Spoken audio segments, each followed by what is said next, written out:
everyone, welcome to day 3 of the End of the Island here at the Head of the Charles, brought to you by JRN with Wintech and King Racing. It's me, Fergus Mainland, with Camilla Hadlin-Horrocks. We're back at the Wintech and King Racing tent for the third and final day of the Head of the Charles regatta. And Camilla, sad that it's coming to an end, but once again, blessed with glorious conditions here.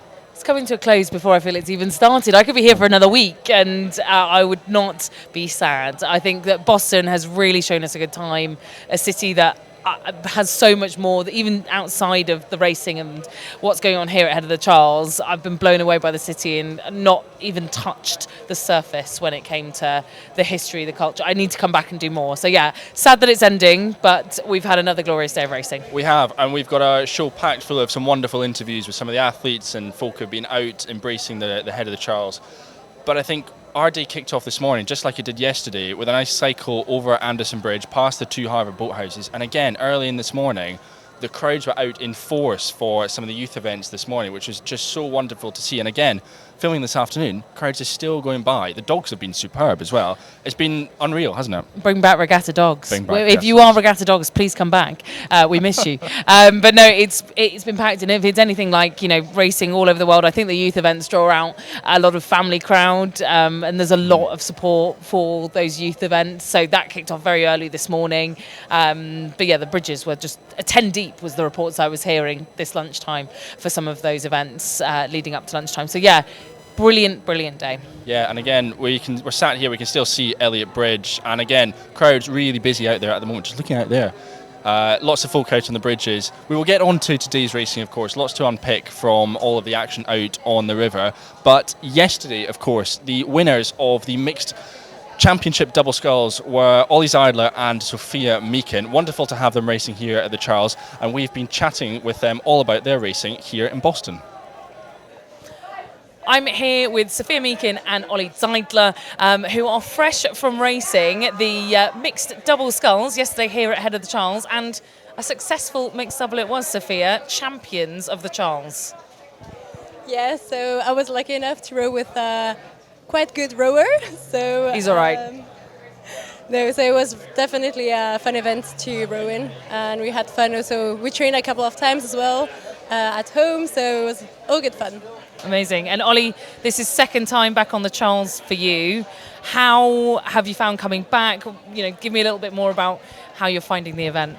So in 2018, I was here for the first time in the single, and I enjoyed everything about it besides the racing, because I really was terrible in the steering. I think we compared the stroke coaches afterwards, and I think Mahe won in that year, and he was 130 meters shorter than my distance I recorded with my stroke coach. So I was terrible in steering, so I said, when I come back, I will only go in a crew boat or in a steered boat.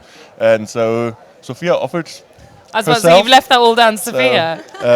So I said, yeah, why not? Because everything else was already back then a lot of fun. So the parties, then the big event, the venue here. It's cool to race in the middle of the city, especially for us Europeans coming overseas. So it is really, really cool. Yeah, I couldn't agree more. Like the amount of courses that you go to that are an hour's drive outside the city and everything else, it just makes such a difference for everything to be within walking distance. And this feels a bit like a village in a city itself that's been built up around here at the finish line even. Yeah, and I've been so impressed with the number of people that are here. Like I had heard of this event and I knew it was a big one, but I was not expecting this many people. This is your first time, right? Yeah, it's my first time. And it's crowded everywhere. The bridges are crowded, the whole course is crowded. Yesterday we were racing and it was like the whole course we had people cheering. It was so fun. So amazing. It's really a huge event here. And how did you find the steering, given that Ollie gave you that task to overcome? Yeah, it was the deal. It was clearly the deal. So I was a bit nervous at the start because we went for a row the day before the race, and it was a mess. Like it was really a mess, and I had a steer on my foot, and I normally do that like in the quad where I can see. I don't have to turn around, and here I had to turn around every second stroke. So it was a bit like, okay, I was a bit nervous at the start because I knew it was my only job, like pushing fine a bit, but especially you were relying on steering. him a lot for that. So no, but I think actually during the race it was much better than expected. So the course was quite clear, and once you've went down the course once, you know a bit where to turn and what turn is quite aggressive, what not. So in the end it was fine. Good. I'm glad to hear, because we heard all yesterday. We had both the championship men's and women's doubles winners on. One of them used the steering foot and the other one didn't. You know, the Sinkovic's didn't use the steering foot, and I have no idea how they managed to nail all the bridges and win by as much as they did, because I've heard it is really quite difficult. So, well done. Yeah, so I was very happy to have a foot steering, actually. Yes. I was very, very happy. I think that's a hot tip for anyone who's coming to Head of the Yes. Charles, even in the small boats, steering foots are helpful. And so you guys were boating from Wintec, right? You were out here. Yeah. How have those guys supported you? You know, what when you were planning to come to Head of the Charles? So the former president of my club in Frankfurt in Germany is a co-owner of Wintec. So he offered his help when I said, yeah, we'll come with Sophia this year. And he said, yeah, you can have a boat of us. You can also try our new blades with some cuts in them. Oh, so wow. like a swimmer's hand, when a swimmer goes in the water, it's not like this closed, but a bit open. And we tried it out as well. We raced with them. It was also an interesting experience, so I'm always very open for innovations, and that's why I was really interested. And in the end, we said, yeah, let's try it, even if it's different to the oars we usually use, or the blades. Yeah. And yeah, so that's how it came that we boat here from the Wintec tent. That's a great analogy you've used as a former swimmer. I feel like that's very appropriate. How did it feel? I guess that's the first time I've heard of that technology being used. How did it feel using those blades and using that new technology? So when you are a very front-loaded rower like I am, you're really searching a lot for the pressure at the catch, and it doesn't give it to you. So at the back end, you need to be very, very clean to not get stuck in the water because of the cuts in there. But otherwise, I think when you're a backloaded rower and very clean at the end, it can bring some benefits. Oh, Yeah. excellent. Yeah. Wow, I'll keep an eye out for that with other crews along the course in future. Jumping back a little bit, we talked about racing through the middles of cities and everything. And Ollie, you're just off the back of racing. Our dear friend Simon, who was on the podcast on Friday, actually, racing in the Husky Alumni 8. How was that for you? I bet it's an experience that you won't forget, racing sort of home turf-ish. I know, a little bit further away from Munich, but how was that for you? How was the experience, and what does the future look like for those types of sculling events? Yeah, so the idea was to bring the famous World Sculling Championships back. I think it stopped in the 1960s or something like this, and never came back until then. It was meant to be like a boxing fight where the current champion is trying to defend against the best of the year. And yeah, that's what we tried in Berlin with the World Sculling Finals. We finally made it. It was an idea that was developed over the years already, and we wanted to make it like 2 years ago for the first time already, but it was hard to get the Olympic champion in. In this case, I'm now the Olympic champion, so it was a bit easier to do it in Germany, in Berlin. And it's planned to be there for the next 5 years. Next year also with a women's race. And it's a course through the city. It's planned that the people will be able to vote on Instagram what distance we race. So Wow. it's very, we want to make the people more involved into the sport. That's why we choose the middle of the city in Berlin, also with bridges and really in front of a few very impressive sites of Berlin. Yeah. And also get the people involved, trying to decide what we're gonna race, and I hope we can make it a lot bigger. This year the funding was a bit difficult because we only had a few weeks to plan all of this, but with a few more sponsors I think we can make a really big event and a bit more of an event character like we see it in Henley, where the people just go and have fun. Maybe we put something for the kids aside and a beer tent or whatever, so something German, and so the people have fun while watching rowing racing. Do you know what? I went to the Team Germany house when I was in Paris to watch the opening ceremony, and they did that quite well, making it feel like you were sort of in Germany whilst being in Paris. So maybe something along that lines of, the food, the drinks, lining the banks, and even like here on the Charles, right? Because they do that so well here. You feel like you're in it the entire way down this course. Exactly, and that's I think where we can still improve in Berlin, making it a bit more professional, because that's the goal, to making rowing more professional, not that amateurish as we are at some point. And I hope we succeed there, and giving rowing a bigger stage even after the World Championships, which is of course the big event every year. But having an additional race and bringing rowing close to the people. So it's easier to access the sport. I couldn't agree more. I think it's great that we've got these events where you can be so close to the action and so close to the athletes, because I think on 2K courses, as you'll have found, right, even at the Olympic Games, you don't get that sort of experience unless you're in the last 500 metres. So kind of going on from that then, let's talk a little bit about the Olympics. You've both come back from Paris. You were kind of supporting the Swiss team. How was your experience as the sort of, supporting athlete, the spare athlete for the Swiss team? And yeah, talk to me a little bit more about your Paris Games.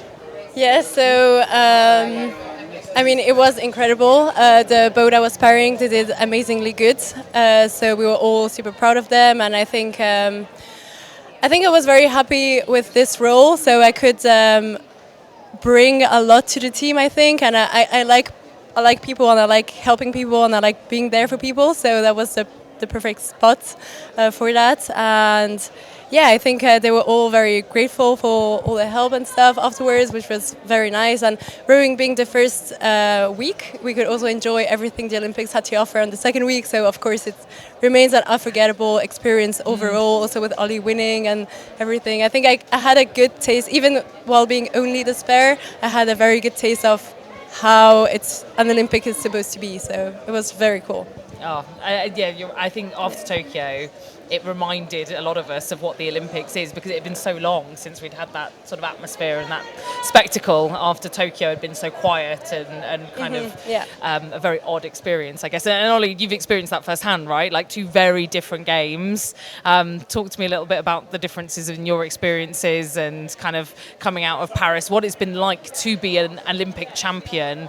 I see you walking down the bank here, and you were sort of stopped by 5 different people in the space of 50 metres. It must be like nothing else. So it's definitely something else. Becoming a world champion or Olympic champion. Olympic champions seem to have a lot more attention, or the people are more aware of who you are, at least. And that's how my life changed as well. So, and when I compare the games, not only looking at the results, of course, it was 2 completely different games result-wise, but also the atmosphere in Paris, it was not comparable to Tokyo, with all the restrictions going on with the virus, and also having games in Europe made it easier for family and friends to go there, and really having a crowd cheering for me. It was cool, and yeah, the whole city was in Olympic Games vibes, and also in the second week we enjoyed the sights of Paris. I don't know, in Tokyo I went there and I didn't see anything of the city, so it was a bit sad, and that's why I need to go back to Japan to see what it is, to the culture of Japan. I see a bit of the city of Tokyo and maybe the countryside as well. That's what wasn't possible in Tokyo, and now we had the opportunity in Paris. So I really enjoyed it, and coming back afterwards, the people were still like in Olympic fever. I would say it was really cool, and it hasn't really stopped until now. So I'm trying to keep the momentum up, also with the stuff I do, for example, in Berlin, to just keep the attention for other sports than football or the big sports like our rowing. I think we need more attention and more awareness that we are also there, also not, and also when it's not an Olympic year. So I'm trying to be everywhere at the moment, and also promote the sport a bit. Yeah, which is amazing. That's exactly what, some of the greats of the guys that won like the Thomas Keller medal in years gone by, right? It's about promoting our sport as well as being at the top end of your sport as well. So I think that, it's brilliant that you're doing that with that profile and with what you've done through this summer. So coming here has been great as well. And I'm sure opened you up to a whole new experience here at the head of the Charles, racing in the mixed double. Well, look, thank you both for coming along. It's been so nice to talk to you, and wishing you all the best. Very quickly, what's happening for this next year? What are plans once you get back from Boston? So we are currently both studying this year, so it's a bit of a different year compared to pre-Olympic years, but I think we're both loving rowing still, and we are. Yeah, I think personally I'm trying to wait and see what is happening with the Swiss team to know if I'm ready to dedicate another 4 years, 100% of my time in rowing. For now, it's more yes, but I'll have to wait and see. I think time will help for that type of decision. But right now, I'm still training and as if I was gonna go back. But yeah, let's see. Amazing. And same for you, Ollie, studying, rowing. Yeah, so I think the next year is more for studying. Maybe I step in a boat with Sophia a few times more. It was really fun to race a mixed double. Maybe we have the chance to race Well, rowing? No kidding. Yeah, mixed doubles event at the World Champs in Shanghai next year. Let's pitch for it. I was like, why not? Yeah, would be cool. We We would just do need to it. find a way that we could race together, and then I would do that. But yeah, let's see. Otherwise, next year is more focusing on studies, but I will still try to do as many events as possible, and then having a normal season again in 2026, and then heading towards the LA Olympics. Amazing. Yeah. Thank you both. Have an for amazing having time. us. No, it's great you. to have you both. And yeah, enjoy the rest of your time in Boston. Thank you. Thank you. Thank you very much. That was wonderful to be joined by Ollie and Sophia, and congratulations to the pair of them for winning the mixed championship doubles yesterday. We'll turn our attention to some of the results from this morning and this afternoon's racing, particularly on the youth side of things. We've had the youth eights, and on the men's side of things, won once again by St Paul's School, and on the women's side, Row America Rye. And in the quads as well, it was Windsor Boys winning once again the men's youth quads, while on the women's side it was Los Gatos. There are some of the standout results from the youth events this morning. Speaking of Row America Rye, we were lucky enough to catch up with them on the podcast earlier. Well, now I am thrilled to be joined by two of the winning crew from Row America Rye in women's youth eights, Claire Van Prague and Mia Padovano. Thank you very much for joining us, and first of all, congratulations on winning youth eights ahead of the Charles. How was it out there on the course today? We had an amazing race out on the course today, such great conditions for our race, and we're just really excited to be here racing against some super competitive international and domestic crews. And obviously it's a massive entry on women youth eights. It's always that at the head of the Charles, so it must be pretty exciting to come out on top of such a stacked field, really. Yeah, thank you. Yeah, the head of the Charles is always such an amazing experience. And obviously there's some big names coming over. Headington, of course, won at Henley Royal this year. Were you cautious of them coming over at all? I mean, they've got such an outstanding programme, so what were sort of the nerves or feelings before racing them today? We're always grateful to race against some really competitive crews. We raced Headington this summer over at Henley, and that was a great experience. It pushed us in ways that we hadn't seen in the U.S. last spring, but they pushed us to be better, and we hope we do the same likewise. And yeah, they're great competition, and we're grateful to race them again. Mia, were you both at Henley this year? Were you both over racing? I unfortunately was not at Henley, but I was happily watching from home. It was so exciting to see them doing great things on the international stage. Yeah. And have you heard any talk? Is there any plan of heading back to Henley next year? I mean, with a result like this kicking off the season, you must be pretty excited. Well, it's a $1 million question. We're not sure yet, but we'll see. Maybe. Yeah. And Row America, Mia, has been so successful for such a long period of time. What is it that makes your program so special in the United States? Yeah, so I think obviously we have some incredible coaches here working with us. I'm so lucky to get to work with them every day. But I think the magic sauce is really the collaboration between the coaches and the athletes. Neither one could do it without the other, and the people truly do make the place. And Head of the Charles is quite often one of the big ones to kick off the season. What else have you guys got lined up for the rest of the year? What other events are you targeting as the season goes on? So we have the head of the school next weekend, which will be competing. Most of us will be double racing there. And then our next race will be in the springtime. And Youth Nationals is usually our big cap off to the season. So all sights are set on that for 2025. Yeah. And Mia, what is a successful season for Row America? I mean, you look back on the results in years gone by and it's tremendous. But is it about the medals, or is it about building a culture that people want to keep coming back to? It's absolutely about building a culture. We have a huge team, and I think that's really what makes us successful is our depth. But we're always going for gold. I think that's always the goal that we have in mind. Yeah.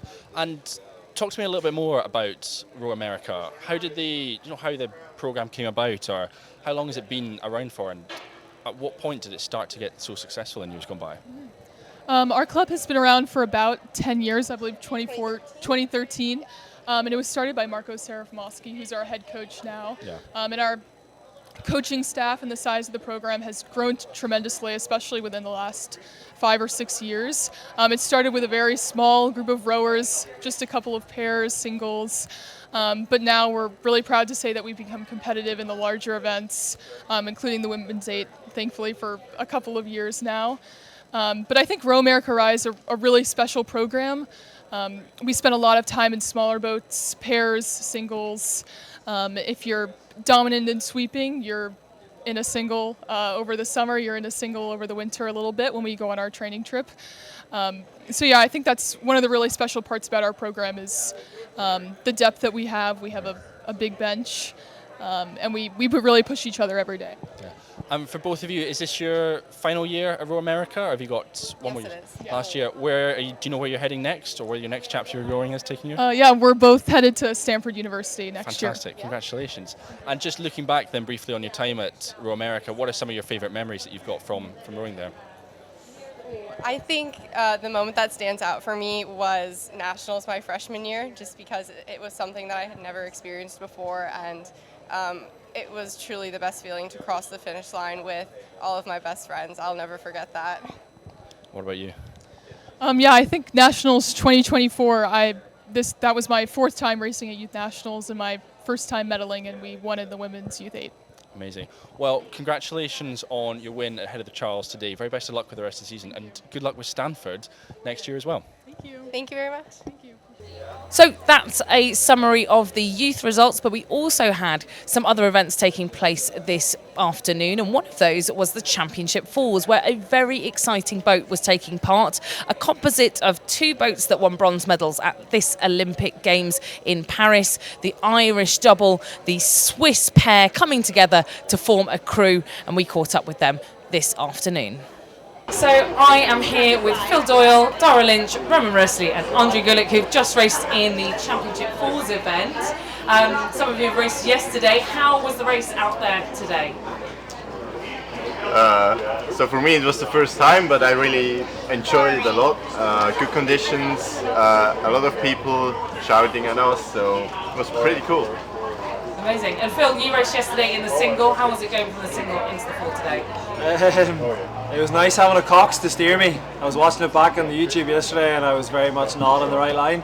So it was much more enjoyable today. Definitely, 100%, yeah. Excellent. And Dara, Andre, you raced yesterday in the Yale Alumni 8. Tell us a little bit about that and the differences between yesterday's race and today's race. Yesterday we picked up the bronze and we had, I think, 5 Olympians in the boat, so it was a powerful boat, but I think it kind of opened the lungs up for today, because today actually probably felt a bit better, so it's good.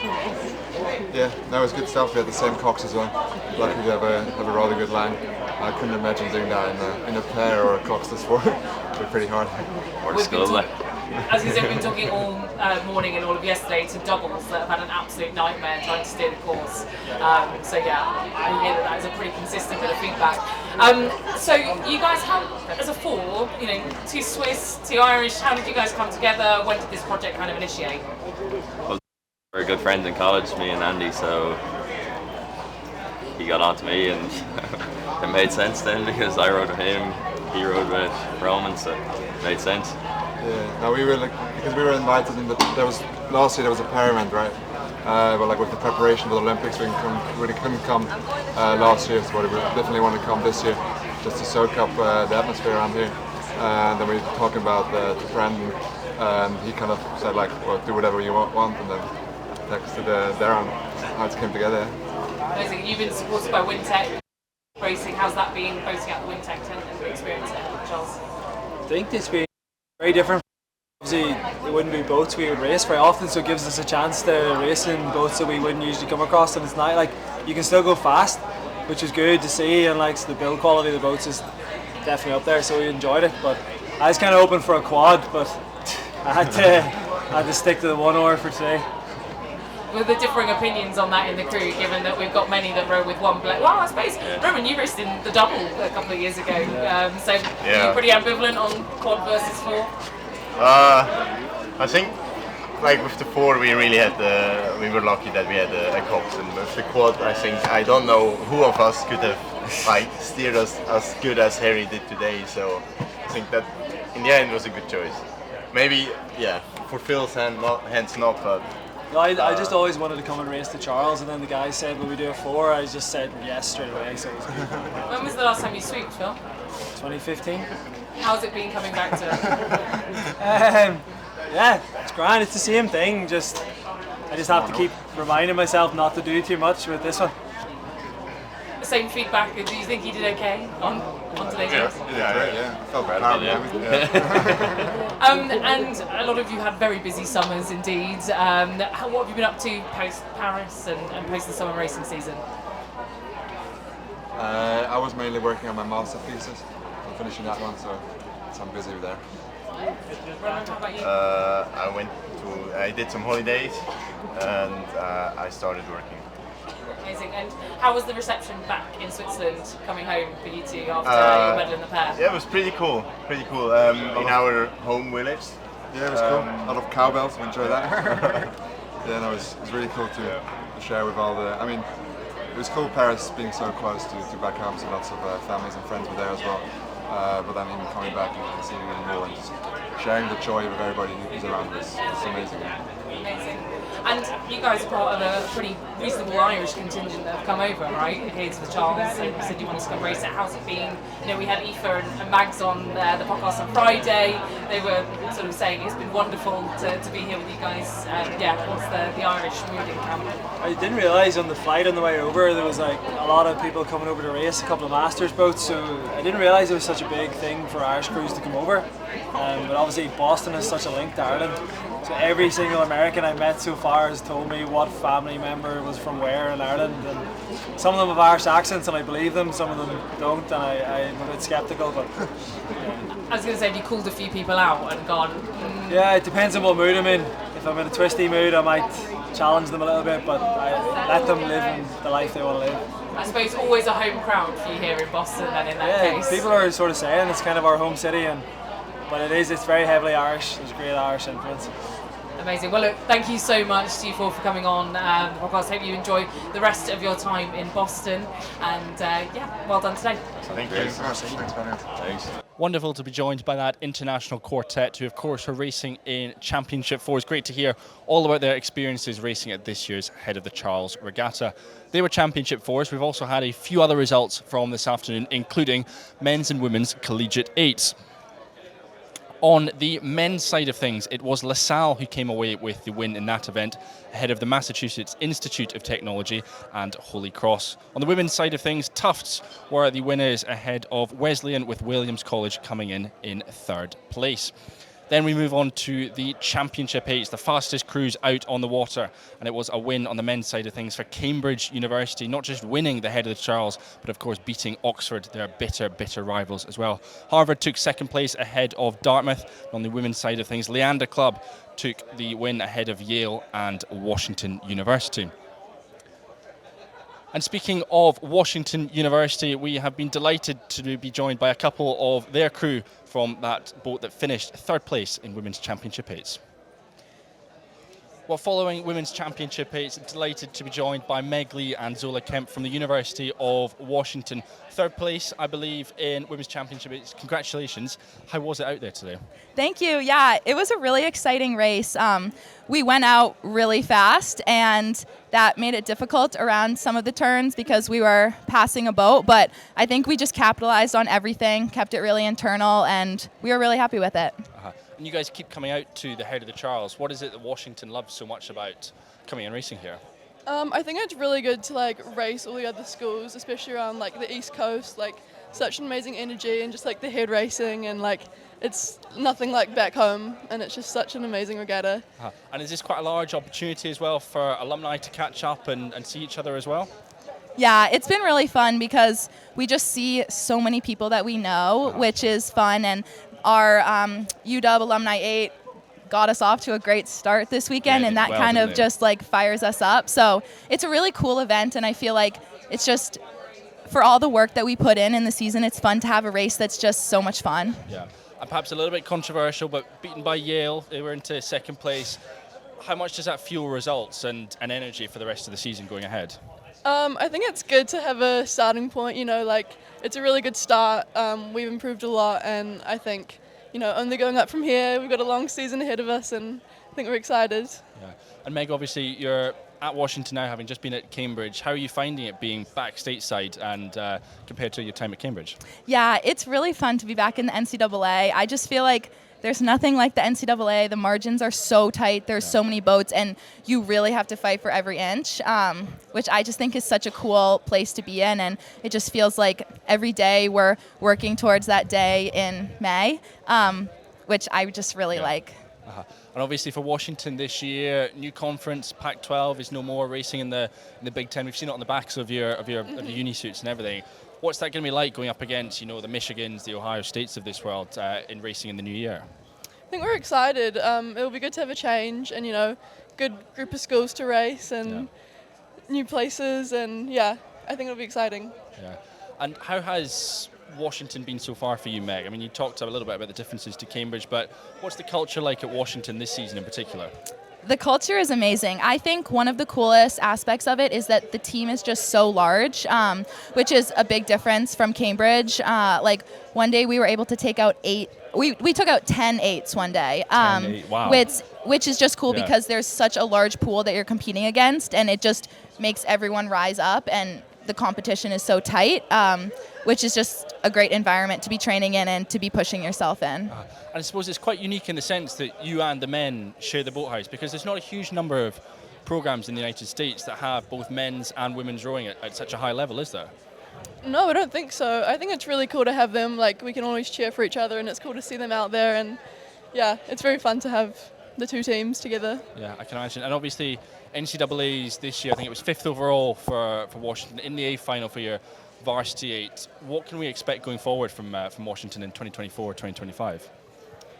I think we've got so many new people on the team, and I think it was a good building block for this year. And I think we know what we did last year and how we can bring that into this year to make it even more competitive, and just take the lessons that we learned and bring them into this year. So what is a successful season then for Washington?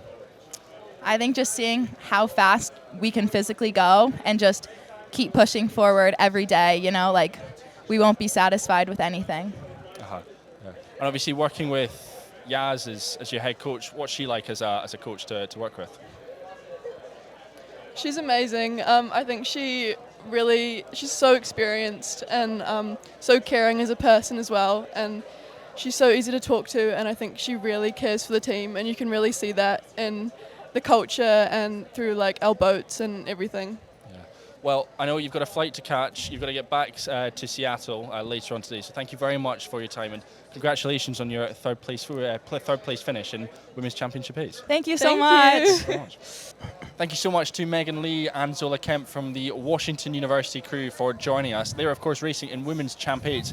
And speaking of Champ 8s, we are now delighted to be joined by Olympic silver medalist Ollie Wynne-Griffith, who are, of course, racing in Men's Championship 8s today with a bit of an international lineup. How was it out there? Yeah, it was an experience. I think I had a phenomenal time racing the 8 this week. The lineup came together pretty late. I basically saw that they'd put 6 guys up on the entry list, so I texted Jamie Coven being like, "Do you need 2 more guys, because we'd quite like a ride." So it was great to come down, and I don't know, like we've raced the Sinkoviches all year, and to then get in a boat with them and see how they do it and like hang out with them for the week, like it's honestly been the biggest pleasure. And for me, like that's what the sport's all about. It's not necessarily competing in the medals, but it's more just like bringing people together and celebrating like rowing itself. They were bigging you up to win yesterday. Yeah, you know what those guys are like. Like they do pretty well at coming big when it matters. Unfortunately, it was a pretty strong field out there today, but we had fun going down the track, and I'd say it's type 2 fun, maybe not type 1 fun. So only 3 minutes in, I was like, oh, yeah, the training leaves you pretty quickly, but like we had a good time, and like I'm just so glad to be here, really. Amazing. Yeah, as you said, stacked field, but of course won by Cambridge University, your alma mater. You must be chuffed to see that. Yeah, I can't say I'm surprised, honestly. Like Rob's doing some special things down there. It's no secret there's been a couple of guys in World Rowing who've been shouting in the last few years about how good a coach he is. and it's almost as if people are starting to wake up to the fact that that's the truth. Yeah, I honestly like they've had a great week. They were really enjoying being out here. I think it's just nice to see them on the centre of the podium, and nice to see like close mates like George and Robbie from the team like really enjoying their rowing. And for me, that's like what sport's all about. Like if you don't enjoy it, like why are you doing it? We saw them the other day, and they were just gushing about how fun rowing is. Rowing Cambridge. Like, is there anything in particular that you think makes Rob's formula what it is, and the golden X factor? Oh, there's no magic bullet, right? But like if you've got high level of EQ, you listen to your athletes, you treat them like human beings, and you train hard, and you make sure the guys row long, like you're not going to go too far wrong. I saw the interview. I enjoyed the fact that George wore his Forrest Gump trainers because he's actually a big Forrest Gump fan. He actually his party trick is you should get him on here actually to do this. He can get someone else to play the Forrest Gump movie and stop it at any point and be like, right, what's the next line? And George will recite the next line to you without skipping a beat. That sounds like a podcast episode. It's almost as if he's watched the movie too many times. That can be the End of the Island after hours with George Bourne. We have been thinking about other spin-offs of the End of the Island, and maybe a film version could be our next venture. Yeah, and just finally, Ollie, of course, ahead of the trials, I assume you came down and raced it quite a lot with Yale. How have you enjoyed this whole weekend, and what does the head of the trials mean to you? So I raced it 4 times at university, but it was always very much like a smash and grab. You turn up in the morning and you'd leave 2 hours after the race. Fortunate enough to win it myself in 2015 in a Resolute. I still think it's probably the most proud achievement that I've ever done in a boat. The weather was very different to what it was today. I think it was like 0 degrees. Yeah. I remember racing like 3 layers in a snud. Somewhat Carlos. Was that the infamous snow year? Someone was telling us earlier it snowed. Somewhat Carlos Tevez-esque. Yeah. But it's been really nice this week to I'm racing, but just savor the week, see a load of people, connect with people. I think so often when you're training at the top of the sport, going to the Olympic Games and things like that, you can become pretty singularly focused. Not wrongly so, but you probably lose all the nice bits outside of it, like the friendships you make, the people you connect with, and you don't see a load of people because of all the training you're doing. So for us, it's just special to have that, and to get in a boat with Martin and Valent this week was unbelievable.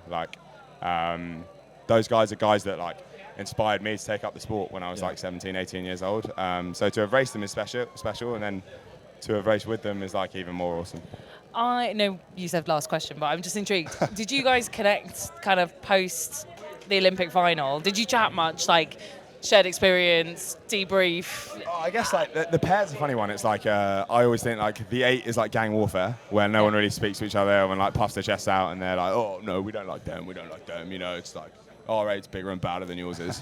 Whereas the pair saw a lot of that over the last year. It's everyone's kind of kind of scowling at each other, and the pair is and certainly I think the single is quite similar, where the smaller the boat, the more people understand what you go through to do it, the more vulnerability there is sitting on the start line of not knowing, I guess, what's going to happen, and the more changes in form there are. And you look at the brothers' season, they didn't have an easy season, right? They had a lot of times where they had to come in not on the medal podium, they walk back into the boat park, and it's that's a tough feeling to have. Yeah. And at no point were they miserable or standoffish. Tom and I and Martin and Valent had breakfast the morning of the heats at the Olympics. Wow. They came over and it was 3 hours before we were both racing, and it was do you guys mind if we sit with you? And it was yeah. So we shared 20 minutes, and I think for me it's been one of the biggest enjoyments of rowing the pair is the fact that you become actually quite close with your competitors because you understand intimately what they go through and what you go through, and it's really nice that you kind of walk away with a ton of respect for each other, but also another newfound friend, which I didn't necessarily feel was always the case when I was racing the 8 before Tokyo. Yeah, they're so nice. Honestly, what you just said, every time they had a result that was they could. There was one time that one of them was really ill over the World Cups, and they got a result that was so not indicative of what they were capable of. And their Twitter was like, oh my God, amazing. We came 6th at World Cup 1. Brilliant result from it. And I was like, I don't think there's many crews in this world that are like that like they celebrate every victory and every win with like the same gusto that they'd celebrate an Olympic gold medal, which is awesome. So, yeah. Well, Ollie and Griffith, thank you very much for joining us, and congratulations for making it down the course with the Coven Training Centre. Are you hanging around in Boston tonight? Yeah, Tom and I have got a flight out 7:30 tomorrow morning, so I guess we'll see. You've got to survive the next bit. Yeah. It's the survival to the flight now rather than the survival to the well, you said you'd be at the gate, right? So you just make sure. Give me a nudge if I'm not going to get on the plane. Yeah, that's fine. Awesome. No, we just enjoy it and see a few more friends, so have a good time. Nice stuff. Well, that is all from the end of the island here at the head of the Charles Regatta. We have had a phenomenal 3 days here at this truly remarkable festival of rowing, and a huge thanks to Windtech and King for hosting us here in their wonderful tent on this side of the River Charles. That's all, though, from us on the banks of the Charles. We'll see you next time at the end of the island.